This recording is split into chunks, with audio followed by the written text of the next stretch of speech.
वादळी वाऱ्यामुळे मध्य रेल्वेचे नुकसान. अमरावती मुंबई एक्सप्रेस 2 तास प्रभावित. शेगाव शहरातील 1 जून रोजी सायंकाळी आलेल्या जोरदार वादळी वाऱ्यामुळे मध्य रेल्वेच्या ओव्हरहेड इलेक्ट्रिक ओयाची यंत्रणेला मोठे नुकसान झाले आहे. वादळामुळे उडालेला काडी कचरा आणि इतर हलकं साहित्य वाऱ्यासह उडून रेल्वेच्या ओयाची तारांमध्ये अडकल्याने ही घटना घडली.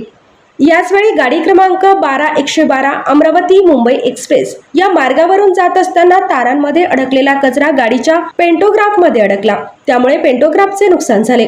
तसेच सुमारे 500 मीटर ओयाची तारांचेही नुकसान झाल्याची माहिती मिळाली आहे.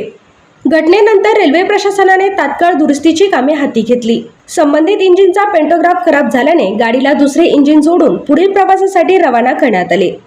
या तांत्रिक बिघाडामुळे अमरावती मुंबई एक्सप्रेससह तिच्या मागील अंदाजे 2 ते 3 रेल्वे गाड्यांवर परिणाम झाला. परिणामी या गाड्या सुमारे 2 तास उशिराने धावल्या, अशी माहिती स्थानक प्रबंधकांनी दिली आहे. वादळी वाऱ्यामुळे रेल्वेच्या विद्युत यंत्रणेला झालेल्या नुकसानीमुळे काही काळ रेल्वे वाहतुकीवर परिणाम झाला असला तरी रेल्वे प्रशासनाच्या तत्परतेमुळे परिस्थिती लवकर नियंत्रणात आणण्यात आली. युवा क्रांती न्यूजसाठी डी ललित, शेगाव.